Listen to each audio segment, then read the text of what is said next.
तो हेलो मेरे प्यारे साथियों, कैसे हैं आप लोग। उम्मीद करता हूं सारे अच्छे होंगे। तो पिछले क्लासेस में मैंने बताया था लैंग्वेज प्रोसेसर के बारे में और मैंने यूनिट नंबर 1 का चैप्टर नंबर 1 पढ़ाने का सोचा था, लेकिन वीडियो अधिक लंबा होने के कारण मैंने वहां पे नहीं पढ़ाया। चलिए कोई बात नहीं, आज के इस वीडियो में हम लोग यूनिट नंबर 1 का चैप्टर नंबर 1 और उसके अंतर्गत टॉपिक नंबर 1 जिसका नाम है इंट्रोडक्शन ऑफ C++, ये हम लोग पढ़ने वाले हैं। लेकिन इससे पहले एक क्विक रिवीजन में करवा देता हूं जो इसके पीछे वाले वीडियो में मैंने बताया था। देखिए इसके पीछे वाले वीडियो में आपको जो मैंने बताया था लैंग्वेज प्रोसेसर के बारे में, सिर्फ वहीं से आपका MCQ क्वेश्चन पूछा जा सकता है। इसके अलावा अभी तक मैंने आपको जितना भी पढ़ाया सिर्फ आपका कॉन्सेप्ट क्लियर करने के लिए मैंने बताया है, वहां से क्वेश्चन आने वाला नहीं है। क्वेश्चन बस आपका लैंग्वेज प्रोसेसर से आ सकता है, जो कि मैं अभी आपको रिकैप करवा दे रहा हूं। यहां पे मैंने आपको बताया था कि टोटल 3 लैंग्वेज प्रोसेसर हैं। सबसे पहला बताया था असेंबलर और दूसरा मैंने फिर बताया था आपको कंपाइलर, और यहां पे तीसरा लास्ट मैंने बताया था इंटरप्रेटर।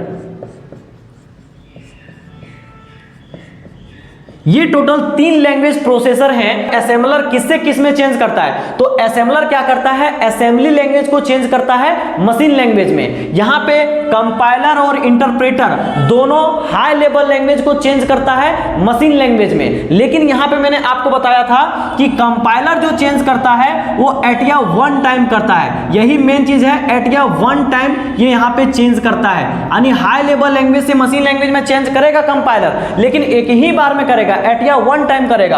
और इंटरप्रेटर जो चेंज करेगा वो लाइन बाय लाइन करेगा। सिर्फ इतना आपको याद रखना है कि लाइन बाय लाइन करेगा यहां पे इंटरप्रेटर। तो यहां पर मैंने आपको फिर से बता दिया, असेंबलर जो करता है असेंबली लैंग्वेज से चेंज करता है मशीन लैंग्वेज में। ये जो आपका कंपाइलर और इंटरप्रेटर है वो दोनों चेंज करता है हाई लेवल लैंग्वेज से मशीन लैंग्वेज में। लेकिन ये जो कंपाइलर है वो एट या वन टाइम एक ही बार में करता है और इंटरप्रेटर लाइन बाय लाइन करता है। तो इस बात का ध्यान देना, ऑब्जेक्टिव में क्वेश्चन आपका यहीं से पूछा जा सकता है। इसके अलावा इससे पहले मैंने जितना भी आपको पढ़ाया वहां से कुछ भी क्वेश्चन नहीं आएगा, बिंदास रहो बिल्कुल। अब जो मैं आपको पढ़ाने जा रहा हूं वो यूनिट नंबर 1 का चैप्टर नंबर 1 है और चैप्टर नंबर 1 के अंतर्गत टॉपिक नंबर 1 शुरू कर रहे हैं, इंट्रोडक्शन ऑफ C++। तो चलिए C++ के बारे में जानते हैं। तो C++ के बारे में सबसे पहले जानने से पहले आपको पता होना चाहिए कि C++ एक प्रोग्रामिंग लैंग्वेज है, एक प्रकार का प्रोग्रामिंग लैंग्वेज है। मैंने कई बार आपको बताया है कि C++ एक प्रकार का प्रोग्रामिंग लैंग्वेज है और इसके थ्रू क्या होता है, तो यहां पे प्रोग्राम बनाया जाता है। तो प्रोग्राम क्या होता है भाई साहब, तो प्रोग्राम आपका सॉफ्टवेयर होता है। सॉफ्टवेयर आप जानते होंगे, अगर सॉफ्टवेयर नहीं जानते हैं तो आप एप्लीकेशन यानी ऐप जरूर जानते होंगे। जो आप अभी यूट्यूब चला रहे हो, जिसके जरिए मुझे देख पा रहे हो, आप फेसबुक चलाते होंगे, इंस्टाग्राम चलाते होंगे, ट्विटर होगा या गेमिंग एप्लीकेशन कोई रखेंगे जैसे फ्री फायर, PUBG वगैरह। जो भी आपके पास फोन में इंस्टॉल है वो आपका ऐप है, जिसको आप ऐप बोलते हो, वही आपका एप्लीकेशन है, वही आपका सॉफ्टवेयर है, वही आपका एक प्रकार का प्रोग्राम है। यानी कि हम लोग C++ लैंग्वेज के थ्रू से वो एप्लीकेशन बना सकते हैं। ये C++ लैंग्वेज के थ्रू से ही आपका वो एप्लीकेशन बना हुआ है, जिससे आप अभी वीडियो देख पा रहे हो, यूट्यूब, फेसबुक, इंस्टाग्राम और भी कई प्रकार का एप्लीकेशन जो अपने आप फोन में इंस्टॉल किए होंगे। एप्लीकेशन के साथ साथ वेबसाइट्स वगैरह भी बनाया जाता है C++ लैंग्वेज के थ्रू। जैसे IT कंप्यूटर एजुकेशन का वेबसाइट बनाया गया है www.itcomputeredu.in। इस प्रकार से बहुत सारे वेबसाइट्स बनते हैं। तो C++ क्या है, C++ एक प्रोग्रामिंग लैंग्वेज है और ये प्रोग्रामिंग लैंग्वेज के थ्रू से प्रोग्राम बनाया जाता है, जिसको हम लोग सॉफ्टवेयर बोलते हैं, जिसको हम लोग एप्लीकेशन बोलते हैं, एप्स बोलते हैं, दोनों हम लोग बोल सकते हैं, कोई दिक्कत नहीं है। तो इतना आप लोगों को याद रखना है सबसे पहले कि C++ एक प्रकार का प्रोग्रामिंग लैंग्वेज है जिसके जरिए प्रोग्राम बनता है। प्रोग्राम किसको बोलते हैं, सॉफ्टवेयर को बोलते हैं। सॉफ्टवेयर किसको बोल सकते हैं, एप्लीकेशन, एप्स को, जो भी आप अभी देख पा रहे हो एप्लीकेशन जो इंस्टॉल करते हो अपने फोन में। तो ये चीजें क्लियर हो गई।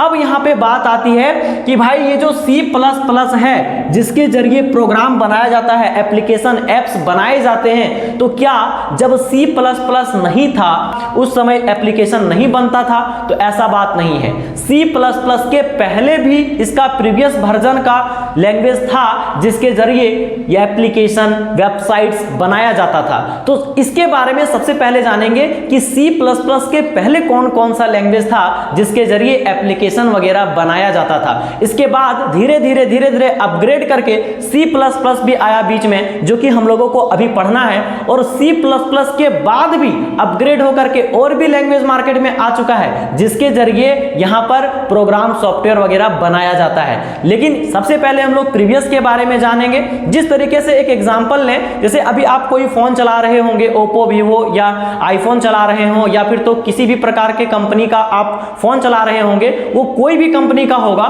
धीरे धीरे वो कंपनी अपग्रेडेड वर्जन लाती है। यानी कि जो अभी आप फोन चला रहे हो, क्या डायरेक्टली यही फोन बन गया? नहीं, इससे पहले पुराना वर्जन का फोन बना होगा, पुराना जमाना का फोन बना होगा। धीरे धीरे करके अपग्रेड करते अभी आप जो चला रहे हो स्मार्टफोन वो लेटेस्ट वर्जन है, या आने वाले समय में धीरे धीरे करके और अपग्रेड होता जा रहा है। जैसे भी आईफोन में देखिए, आईफोन 16 प्रो मैक्स अभी लॉन्च हो चुका है और अगला साल फिर दूसरा लॉन्च हो जाएगा। तो अपग्रेड वर्जन आते रहता है। ठीक, पहले जो का बात करें, जो आईफोन निकला था वो डायरेक्ट थोड़ी निकला था इतना एडवांस लेवल का। पहले तो बिल्कुल वैसे था नॉर्मल, धीरे धीरे अपग्रेड करते हर साल कुछ ना कुछ अपग्रेड करते जा रहा है। ठीक उसी तरीके से लैंग्वेज भी है। लैंग्वेज पहले उतना ज्यादा बढ़िया नहीं था, लेकिन धीरे धीरे अपग्रेड करते C++ भी आ गया। और C++ के बाद भी कुछ लैंग्वेज आ चुके हैं, उसके बारे में भी आपको मैं बताऊंगा। लेकिन सबसे फर्स्ट कौन सा आया था मैं आपको यहां पे बता रहा हूं। तो फर्स्ट लैंग्वेज जो आया था, ध्यान से समझेंगे, फर्स्ट लैंग्वेज जो आया था वो था फोर्टेन सबसे पहले आया मार्केट में, जो सॉफ्टवेयर बनाता था, जो आपका एप्लीकेशन बनाने का काम करता था, ये लैंग्वेज। ठीक है, इसके बाद इसका न्यू वर्जन आ गया, फिर अपग्रेड कर दिया गया, फिर दूसरा बार में आ गया यहाँ पे कोबोल नाम से एक लैंग्वेज, जो कि फोर्टेन से ज्यादा बेहतर काम करता था। फिर धीरे धीरे मार्केट में आया अपग्रेड करके दूसरा लैंग्वेज जिसका नाम था अल्गोल आया मार्केट में, जो कि कोबोल से बेहतर काम कर रहा था। तो फिर ये मार्केट में चलने लगा। फिर इसको भी यहाँ पे छाड़ते हुए और भी दूसरा लैंग्वेज आ गया जिसका नाम बेसिक था। कुछ इस प्रकार से बेसिक के नाम से एक अगला लैंग्वेज आ गया जो कि अल्गोल से ज्यादा बेहतर काम कर रहा था। अब यहां पर बेसिक के बाद भी एक नया लैंग्वेज आ गया जिसका नाम था सी लैंग्वेज, यानी कि बेसिक से बढ़िया काम करने लगा सी लैंग्वेज, तो अपग्रेड करके अब सी लैंग्वेज लाया गया। अब यहां पे ध्यान देना है कि सी लैंग्वेज सबसे ज्यादा दिन तक अपने फील्ड में राज किया था, यानी सी लैंग्वेज सबसे ज्यादा दिन तक यहां पे मार्केट में टिक करके रहा था, क्योंकि सी लैंग्वेज बहुत ही ज्यादा बेहतरीन था। यानी कि समझो कोबोल लैंग्वेज भी था, फोर्टेन भी था, अल्गोल भी सब था, लेकिन ये सब 2 साल 3 साल 4 साल 6 साल इस तरीके से काम किया था। लेकिन सी लैंग्वेज सबसे ज्यादा साल तक काम किया था फील्ड में, यानी कि सी लैंग्वेज बहुत ही बेहतरीन तरीके से काम करता था। इसको टक्कर देने वाला फील्ड में कोई था ही नहीं। लेकिन बहुत सारे लोग रिसर्च तो कर रहे थे कि भाई अभी तो मार्केट चल रहा है सी लैंग्वेज का, सी लैंग्वेज में क्या कमी है, लोग फाइंड कर रहे थे और इससे भी बेहतर यहां पे ढूंढने का प्रयास कर रहे थे। तो यहां पर मैं बता दूं, सी लैंग्वेज बहुत ही बेहतरीन था, लेकिन कोई भी लैंग्वेज कितना भी बेहतरीन हो, कुछ ना कुछ कमी उसके अंदर जरूर रहता है, जो कि एक समय में फाइंड कर लिया गया सिमुला 67 लैंग्वेज के द्वारा, जो कि अभी मैं बताऊंगा। तो सी लैंग्वेज के अंतर्गत क्या कमी था? तो कमी ये था दोस्त, सी लैंग्वेज ना जानकारी बहुत बेहतरीन तरीके से देता था, यानी कि रिजल्ट बहुत बढ़िया देता था, कैलकुलेशन बहुत अच्छा करता था, लेकिन जो आंसर देता था वो क्लास वाइज ऑब्जेक्ट वाइज चीजों को बांट के नहीं देता था। इसका मतलब क्या है?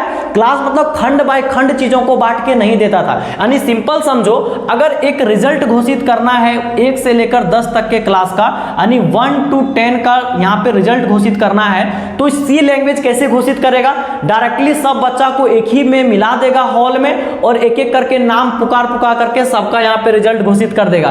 पते नहीं चलेगा कौन क्लास का कौन बच्चा है, पते नहीं चलेगा। यानी रिजल्ट तो बढ़िया तरीके तरीके से डिस्ट्रीब्यूट कर देगा, लेकिन कौन आदमी कौन क्लास के है ये पता ही नहीं चलेगा। सिंपल ऐसे समझो, यानी कि पूरा का पूरा बेहतरीन तरीके से रिजल्ट तो देगा, लेकिन एक ही बार में पूरा गुड़ मुड़ मिला करके एक ही में बढ़िया तरीके से समराइज करके दे देगा, यानी कि खंड बाय खंड बांट बांट के चीजों को नहीं देगा। तो यहां पर ये रिजल्ट जो देता था ये सी लैंग्वेज, ये खंड बाय खंड चीजों को बांट के नहीं देता था, यानी क्लास वाइज बांट के नहीं देता था, जिसको हम लोग ऑब्जेक्ट भी बोलते हैं। ऑब्जेक्ट यानी क्लास या ऑब्जेक्ट वाइज चीजों को बांट करके नहीं दे पाता था। रिजल्ट को एक पेज की तरह एक ही में गुड़ मुड़ करके पूरा मिला जुला करके समझो कि ये सबमिट कर देता था, लेकिन आंसर बढ़िया देता था, आंसर का कैलकुलेशन बहुत बढ़िया था, लेकिन खंड बाय खंड चीजों को बांट के नहीं देता था। जैसे सिंपल समझो यार कि अगर कोई प्रकार का आपको जानकारी चाहिए, आप जब जानकारी प्राप्त करोगे खंड बाय खंड चीजें बढ़िया तरीके से सेपरेट होकर के आपको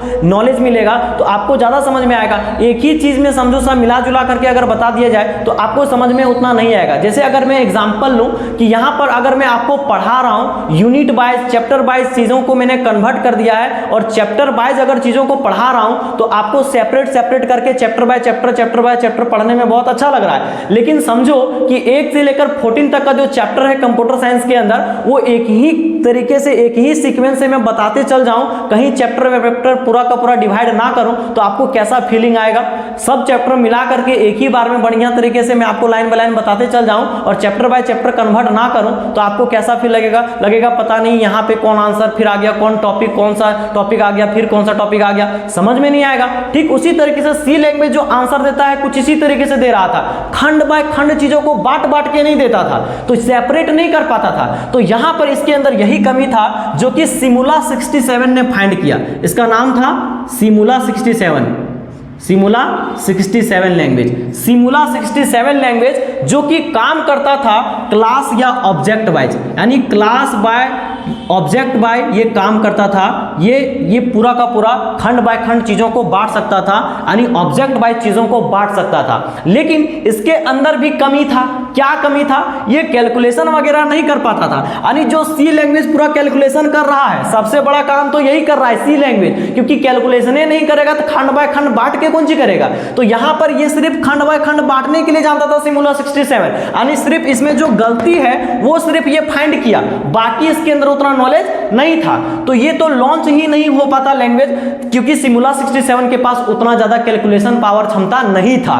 तो यहां पर ये तो यहां पे लॉन्च होने वाला नहीं था। तो यहां पर क्या हुआ, सी लैंग्वेज के अंदर जो कमी था क्लास या ऑब्जेक्ट वाइज ये जो नहीं बांट पाता था, ये इसने फाइंड कर लिया था सिमुला 67 लैंग्वेज ने। तो अब क्या बात आती है कि सी लैंग्वेज और सिमुला 67 आपस में पार्टनरशिप में आता है, यानी सी लैंग्वेज और सिमुला 67 आपस में मिल जाता है, तब जाकर के एक नया लैंग्वेज बनता है। क्योंकि आपको पता है कि भाई सी लैंग्वेज कैलकुलेशन तो बढ़िया कर रहा है और सिमुला 67 क्लास वाइज चीजों को बढ़िया तरीके से बांटने के लिए जानता है, यानी जो सी लैंग्वेज में कमी है वो सिमुला 67 ने फाइंड कर लिया है। तो ये भी जरूरी है और ये भी जरूरी है। तो आपस में दोनों ने मिला और दोनों मिल करके आपस में एक नया लैंग्वेज बनाया जिसका नाम है सी विथ क्लासेस। सबसे पहले आपस में दोनों मिला और इसका नाम रखा गया सी विथ क्लासेस। क्यों रखा गया इसका नाम सी विथ क्लासेस भाई?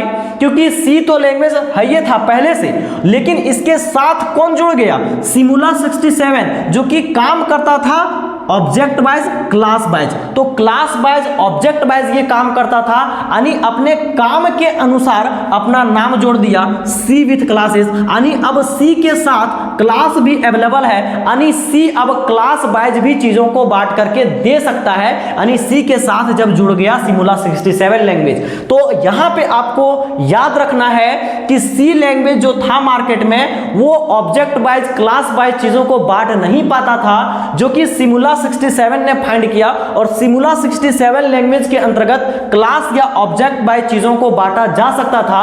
तो यहां पर ये कैलकुलेशन करने का पावर नहीं रखता था अपने अंदर, क्योंकि इसको उतना पावर नहीं था कैलकुलेशन करने का, सिर्फ और सिर्फ क्लास या ऑब्जेक्ट वाइज बांटने जानता था। लेकिन सी लैंग्वेज पूरा कैलकुलेशन जानता था, लेकिन ये क्लास वाइज ये बांटने नहीं जानता था। तो आपस में दोनों मिला, क्योंकि ये पूरा कैलकुलेशन जानता है, ये पूरा खंड बाय खंड बांटने जानता है। तो आपस में जब दोनों मिल गया तो बन गया सी विथ क्लासेस। और सी विथ क्लासेस बनने के बाद चीजें बहुत बेहतरीन हो गई और सारा का सारा बढ़िया तरीके से काम होने लगा, जो कि आज भी हम लोग करते हैं। और सी C++ का नाम बाद में चेंज करके रख दिया गया, इसी का नाम C++, क्योंकि यहां पर C विथ क्लासेस बहुत लंबा नाम था तो इसका एक शॉर्ट नाम रख दिया C++, यानी C के साथ C फिर था, C विथ क्लासेस था तो C++ रख दिया, मतलब 2 बार C। समझ में आ गया? तो यहां पर पूछा जाता है क्वेश्चन कि C++ का पहला नाम क्या था? C++ का पहला नाम C विथ क्लासेस था। सबसे पहले C++ का नाम C विथ क्लासेस था, बाद में चेंज करके इसका नाम रखा गया था C++। तो यहां पर C विथ क्लासेस जब बनाया गया था वो ईस्वी था 1980, यानी ये आपस में जब मिले थे वो ईस्वी था 1980। अब पूछा जाता है कि C++ डेवलप कब किया गया है? तो C++ 1980 को डेवलप किया गया, 1980 ईस्वी को, बाय बजर्ने स्ट्रप। मैं आपको पूरा लिखाऊंगा। ये जो फाइंड किए हैं, जो इसको मिला करके बढ़िया तरीके से तैयार किए हैं, उसका नाम था बजर्ने स्ट्रप। तो ये मैं पूरा का पूरा लिखाऊंगा आपको, हालांकि मैं आपको यहाँ पे समझा रहा हूँ, सिर्फ एक बार फिर से मैं आपको रिकैप करा देता हूँ। यही चीजें मैं अभी आपको लिखाने वाला हूँ। सबसे पहला चीज आपको याद रखना है कि C++ एक प्रकार का प्रोग्रामिंग लैंग्वेज है। C++ क्या है? प्रोग्रामिंग लैंग्वेज है जो कि प्रोग्राम बनाता है, सॉफ्टवेयर बनाता है, जिसको हम लोग एप्लीकेशन या ऐप भी बोलते हैं, वो चीज बनाने का काम करता है C++ लैंग्वेज। तो सबसे पहले फोर्टेन नाम से था, फिर कोबोल आया, धीरे धीरे अपग्रेड होते गया, फिर अल्गोल आया, बेसिक आया, फिर C लैंग्वेज आया। अब C लैंग्वेज सबसे ज्यादा दिन तक मार्केट में राज कर रहा था, लेकिन इसमें कमी क्या थी? इसमें कमी थी कि यहां पर ये क्लास बाय चीजों को बांट नहीं पाता था, क्लास या ऑब्जेक्ट बाय चीजों को बांट नहीं पाता था। तो यहां पे जो C लैंग्वेज के अंदर जो कमी थी वो सिमुला 67 ने फाइंड कर ली, तो आपस में दोनों मिल गए और आपस में मिलने के बाद नाम रखाया गया C विथ क्लासेस, यानी दोनों पार्टनरशिप में आ गया और नया लैंग्वेज बनाया गया C विथ क्लासेस 1980 को बाय बजर्ने स्ट्रप। और फिर इसका नाम बाद में चेंज करके रख दिया गया C++ इन 1983, 1983 ईस्वी को। मैं पूरा का पूरा आपको लिखाऊंगा। ये पूरा आपको एक शॉर्ट व्यू मैंने दे दिया ताकि चीजें आपका क्लियर हो जाए, ताकि आप समझ पाओ। इससे पूरा का पूरा आपका ऑब्जेक्टिव क्वेश्चन ही पूछा जाएगा। सिर्फ आपको ये चीजें याद रखनी है थोड़ा बहुत। ये मैंने कहानी की तरह इसलिए समझाया ताकि ऑब्जेक्टिव किसी भी तरीके से अगर पूछे तो आपके माइंड में वो चीजें बढ़िया तरीके से आ जाएगी और आप ऑब्जेक्टिव क्वेश्चन टिक कर पाओगे। और मैं गारंटी बोल सकता हूं कि इसमें थ्योरी क्वेश्चन बिल्कुल नहीं पूछेगा, सिर्फ और सिर्फ इंट्रोडक्शन ऑफ C++ से MCQ क्वेश्चन पूछा जा सकता है, 1 या 2 क्वेश्चन पूछा जा सकता है। तो मैं इसको मिटाता हूं सबसे पहले और बढ़िया तरीके से एक एक करके लिखाता हूं जो भी मैंने आपको समझाया है। तो चलिए फटाफट से मैं मिटा लेता हूं पहले। अब यहाँ पे हम लोग C++ के बारे में टॉपिक वाइज चीजों को लिखेंगे। तो सबसे पहले आप यहाँ पे हेडिंग डालेंगे इंट्रोडक्शन ऑफ C++। अब यहाँ पे टॉपिक वाइज चीजों को लिखिए। सबसे पहले लिखेंगे the C++ is a programming language.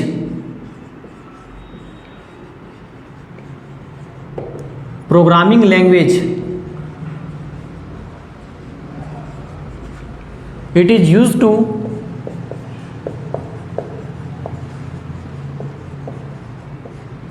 developed any program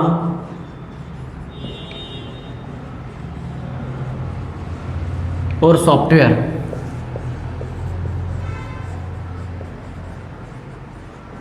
simple मैंने लिखा है the C++ is a programming language. C++ एक प्रकार का प्रोग्रामिंग लैंग्वेज है। इट इज यूज्ड टू, इसका इस्तेमाल किया जाता है डेवलप करने के लिए एनी प्रोग्राम और सॉफ्टवेयर। क्लियर है? अगला टॉपिक यहां पे लिखेंगे C++ लैंग्वेज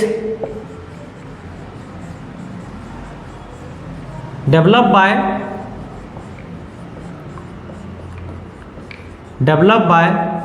बजर्ने स्ट्रप।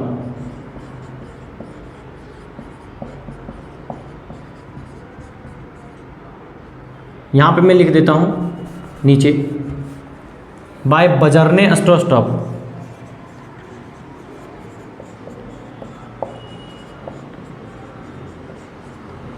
इसको डबल कोट्स के अंदर रख देना। C++ language develop by Bjarne Stroustrup at AT&T Bell laboratories.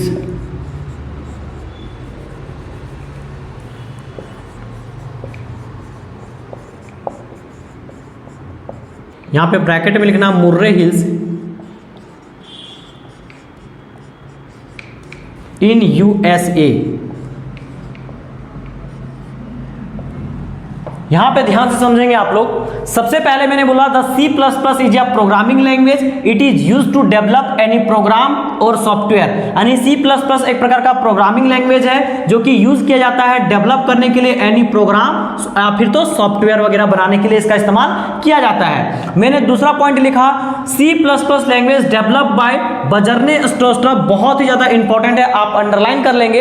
ये जो C++ डेवलप किया गया था वो बजरने स्ट्रोस्ट्रप के द्वारा किया गया था एट AT&T बेल लेबोरेटरीज। इसका मतलब क्या है कि AT&T बेल के नाम से लैब का नाम था। यानी कि समझो कि कोई भी प्रकार का जहां पे कंप्यूटर वगैरह रखा जाता है, जैसे मेरा यहाँ पे प्रैक्टिकल जो क्लासरूम है वहां पे कई सारे कंप्यूटर रखे गए हैं, तो उसको हम लोग लैब बोल सकते हैं, लेबोरेटरीज बोल सकते हैं। तो लैब वही यहाँ पे इसका नाम पड़ा है, AT&T बेल उस लैब का नाम है, तो उसका नाम रखा गया था पूरा AT&T बेल लेबोरेटरीज। इसका फुल नाम होता है American Telephone and Telegraph, American Telephone and Telegraph Bell Laboratories. मैं लास्ट में इसके बारे में लिखा दूंगा, तो आपको ये याद रखना है कि एक लैब का नाम है AT&T बेल लैब यानी लेबोरेटरीज, जो कि मुर्रे हिल्स में है, और मुर्रे हिल्स यूएसए में है यानी यूनाइटेड स्टेट ऑफ अमेरिका में है, जहां पे C++ का निर्माण किया गया था। तो सिंपल आपको याद रखना है कि C++ लैंग्वेज डेवलप किया गया था बजरने स्ट्रोस्ट्रप के द्वारा, जो कि एक AT&T बेल के नामक लेबोरेटरीज में किया गया था, लैब में किया गया था, जो लैब मुर्रे हिल्स में है, और वो मुर्रे हिल्स यूएसए में है, यूनाइटेड स्टेट ऑफ अमेरिका में है। समझ में आ गया? ये दो पॉइंट आप बढ़िया तरीके से देख लीजिए, फिर मैं इसको मिटाऊंगा, फिर अगला पॉइंट लिखेंगे। तो यहां फिर से मैं आपको रिकैप करवा देता हूं। The C++ is a programming language, it is used to develop any program and software. यानी C++ एक प्रकार का प्रोग्रामिंग लैंग्वेज है जिससे कोई भी प्रकार का प्रोग्राम या सॉफ्टवेयर वगैरह डेवलपमेंट किया जाता है। दूसरा पॉइंट मैंने लिखा कि C++ लैंग्वेज डेवलप किया गया है बजरने स्ट्रप के द्वारा एट कहां पे AT&T बेल नामक लेबोरेटरीज में, पूरा नाम है American Telephone and telegraph laboratories, और वो कहां पड़ता है मुर्रे हिल्स में, और मुर्रे हिल्स पड़ता है कहां पे USA United state of America में। अब अगला पॉइंट यहां पे लिखेंगे, ये मिटा करके मैं लिख देता हूं, आप बढ़िया तरीके से आगे कंटिन्यूअस लिखेंगे, अगला पॉइंट डाल करके लिखेंगे। तो यहां पे अगला पॉइंट लिखेंगे C++ language developed in the year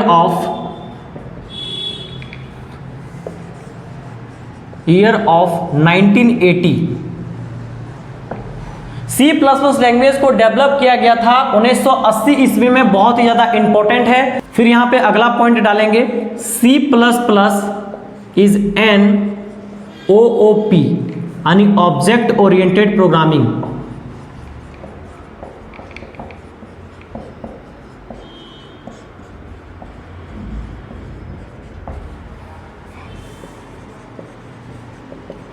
object oriented programming language which is extend set of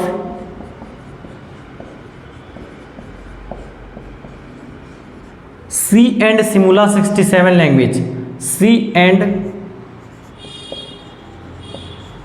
Simula 67 language। ध्यान से समझेंगे इस पॉइंट को। ये तो आपको समझ में आ गया कि C++ लैंग्वेज डेवलप किया गया था 1980 ईस्वी में। और दूसरा पॉइंट यहां पे लिखे हुए हैं C++ इज एन OOP यानी C++ को OOP बोला जाता है, यानी ऑब्जेक्ट ओरिएंटेड प्रोग्रामिंग लैंग्वेज बोला जाता है। C++ को OOP बोला जाता है यानी ऑब्जेक्ट ओरिएंटेड प्रोग्रामिंग। ऐसा इसलिए क्योंकि C++ अब यहां पर ऑब्जेक्ट बेस्ड भी काम कर सकता है, यानी क्लास वाइज काम कर सकता है, क्योंकि इसके पास सिमुला 67 आ चुका है पार्टनरशिप में। तो इसीलिए C++ को बोला जाता है OOP यानी ऑब्जेक्ट ओरिएंटेड प्रोग्रामिंग, क्योंकि ये ऑब्जेक्ट बेस्ड भी अब काम कर सकता है। Which is extend set of, जो यहां पे किसका किसका सेट है, set of C and Simula 67 language. यानी कि C++ क्या है, एन OOP है यानी ऑब्जेक्ट ओरिएंटेड प्रोग्रामिंग लैंग्वेज है, जो कि एक्सटेंड सेट ऑफ, वो किसका किसका सेट है, C एंड सिमुला 67 लैंग्वेज। मैंने आपको बताया था C और सिमुला 67 लैंग्वेज मिलकर के बना है C++। तो जब C अकेला था तब ऑब्जेक्ट बेस्ड काम नहीं कर पाता था, लेकिन जब सिमुला 67 आपस में मिला तो सिमुला 67 खंड वाइज चीजों को ऑब्जेक्ट वाइज, क्लास वाइज बांट करके रखता था, वो रिजल्ट ऑब्जेक्ट वाइज बांट करके देता था। इसीलिए इसको बोला गया C++ इज एन OOP यानी object oriented programming language which is extend set of, जो किसका किसका सेट है, C एंड सिमुला 67 लैंग्वेज का। क्लियर है? फिर ये 2 पॉइंट आपका क्लियर हो गया। फिर मैं अगला पॉइंट लिखता हूं इसको मिटा करके। तो अब यहां पे फिर से अगला पॉइंट लिखेंगे, the first name of C++ was C with classes। C with classes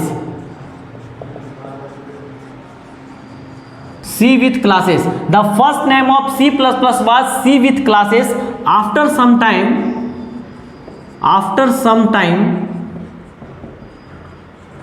the name pronounced C++ by RISC-MECD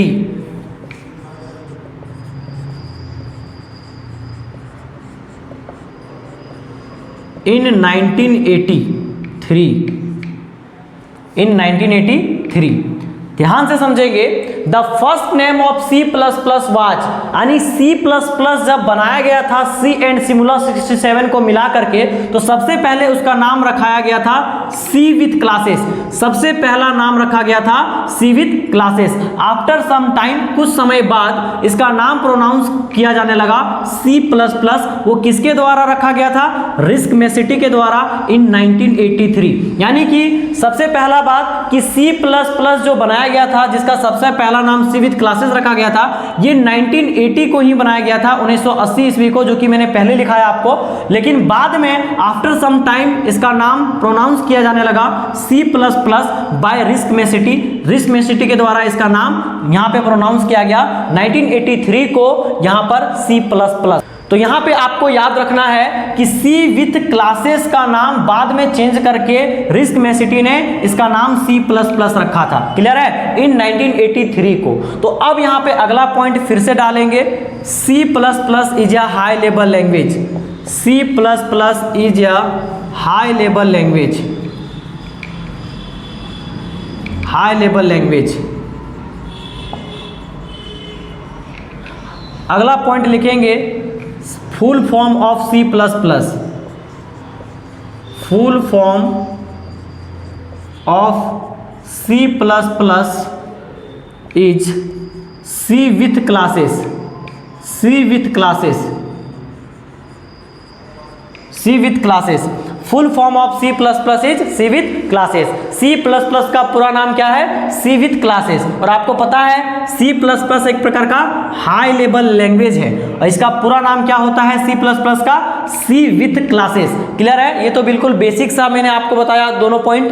अब यहाँ पे 2 पॉइंट और मैं आपको लिखा देता हूं, इसके बाद ये क्लियर हो जाएगा। चलिए 2 पॉइंट और लिखिएगा इसके बारे में। अब यहाँ पे लिखेंगे नेक्स्ट पॉइंट में, इट्स एक्सटेंशन नेम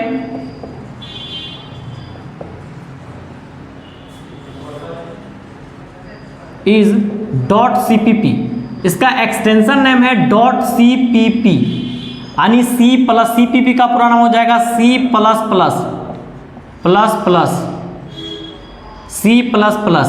ये पूरा नाम हो जाएगा। यहाँ पे डॉट मत भूलना, डॉट इंपॉर्टेंट है, .cpp। यानी कि इसका एक एक्सटेंशन नेम होता है, जिस प्रकार से वर्ड, एक्सेल, पावर पॉइंट, कोई भी एप्लीकेशन का एक एक्सटेंशन नेम होता है। जैसे आपका PDF भी सेव होता है तो .doc, यानी कि DOC लास्ट में लग जाता है, मतलब कि डॉक्यूमेंट है इसलिए। अगर आपका कोई भी प्रकार का फोटो रहता है .png या .jpg या jpeg कुछ लगता है, उसका एक्सटेंशन नेम होता है। तो इसी तरीके से C++ जो है उसका एक्सटेंशन नेम होता है .cpp। सिर्फ आपको याद रखना है कि इसका एक्सटेंशन नेम C++ का होता है .cpp। अब यहां पे इसके अंतर्गत लास्ट पॉइंट लिखेंगे कि AT and T-Bell laboratories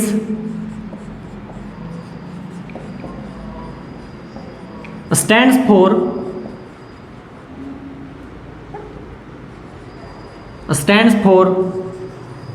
American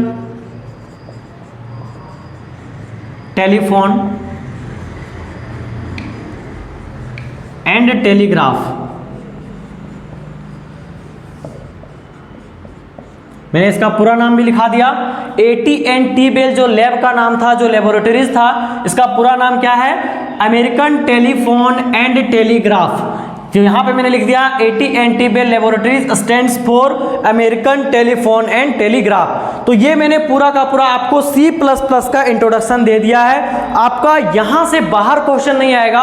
introduction of C++ के अंतर्गत आपका 1 या 2 MCQ पूछा जाएगा, जो कि ये मैंने जो आपको पॉइंट लिखाए, इसी पॉइंट से ही आपका क्वेश्चन रहेगा। सबसे पहले मैंने आपको पॉइंट सबसे पहले लिखाया था, C++ एक प्रकार का प्रोग्रामिंग लैंग्वेज है जिसके जरिए प्रोग्राम यानी सॉफ्टवेयर वगैरह डेवलपमेंट किया जाता है। C++ को डेवलप किया गया था बजरने स्ट्रोस्ट्रप के द्वारा 1980 ईस्वी में, और जिस लैब में इसको बनाया गया था उस लैब का नाम था AT&T बेल लैब, यानी AT&T बेल लेबोरेटरीज, जिसका पूरा नाम होता है American Telephone and telegraph laboratories. इसके बाद मैंने आपको बताया कि C++ को OOP भी बोला जाता है, क्योंकि ये extend set of C and Simula 67 का है, यानी कि C++ और सिमुला 67 लैंग्वेज से मिल करके बना है, इसलिए इसको बोला जाता है OOP, क्योंकि सिमुला 67 काम करता था ऑब्जेक्ट बेस्ड यानी क्लास बेस्ड। समझ में आ गया? इसके बाद मैंने आपको बताया कि C++